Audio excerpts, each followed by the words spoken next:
Welcome back into Great Day Washington. Nearly 30 million Americans will struggle with an eating disorder in their lifetime, according to the National Eating Disorders Association. So for National Eating Disorders Awareness Week, we're talking about how you can find help and recover from an eating disorder.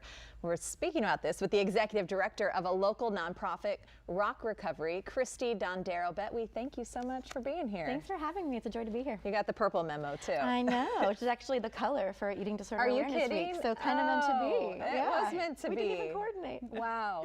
I know you have a personal story and now you've used this to help others. Why is this week so important to highlight how many people, nearly 30 million people, have eating disorders? And you know, I think that's it. I mean, nearly 30 million have clinically diagnosable eating disorders, but I know millions more struggle with body image and just disordered eating, right? And I struggled for almost a decade with my eating disorder.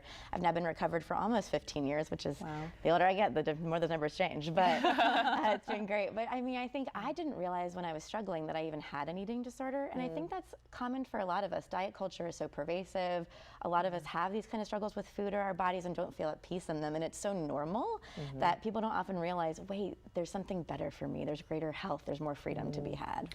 When we hear the word eating disorder, at least when I hear, you know, I think of bulimia or anorexia, kind of top of mind. Also, there's kind of binge eating. Like, what defines an eating disorder? You just got the top three, so yeah. I mean, really, any kind of, I think, disordered relationship with food. So either restriction, periods of binging, compensatory behaviors, you know, over-exercising.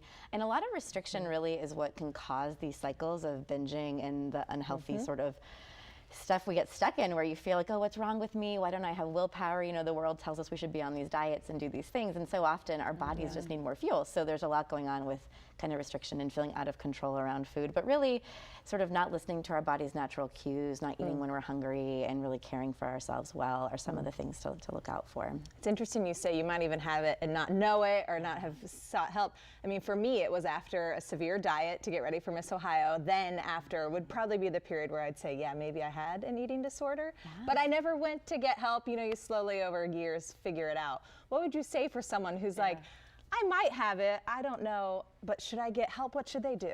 Yes, I feel like it's never too early or too late to reach out for help. You know, at Rock Recovery, where I get to work now, we serve people on their first step toward recovery or on their 30th, because it is really a journey to kind of find freedom and seek that healing.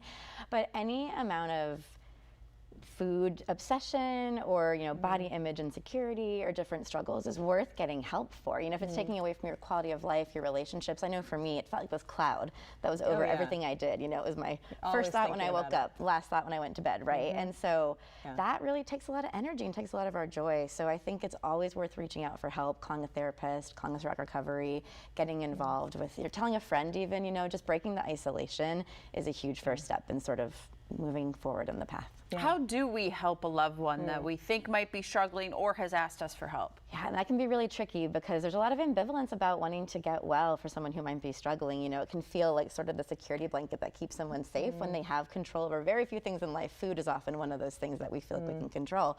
So helping a loved one really starts with showing concern. You might get a little bit of defensiveness from your loved one, but saying, hey, I really love you. I feel like I'm seeing some things happening here. I don't know what's going on, but I think there's more for you and I really want to help. Can we call a therapist? Can I help you research something? What can we do? And of course, if it's an adolescent, we have a little bit more power and control to help them take those steps. But you know, people do have to choose those steps toward recovery, but we can certainly support them and make the journey easier. We showed some of your tips before for maybe helping to support someone or just eating disorder tips in general. One of them was, don't just tell someone to eat less. Yes. Oh my gosh. Is that the worst thing to say? Oh my gosh. Don't tell people to eat less or eat more, right? We often say it's about the food, but not about the food. There's so much more going on with someone who's struggling. And so, yes, it can be really hard to understand if you don't struggle why someone wouldn't just eat more or less or whatever the problem might be. But there's so much more going on underneath that needs a trained professional to help. Such great information. And you do that at Rock Recovery, especially for people who are concerned financially about it as well. You have programs to help. So for more information about Rock Recovery's program, you can always visit Rock Recovery ED, and it's .org. Christie, thank you for being here. Yes.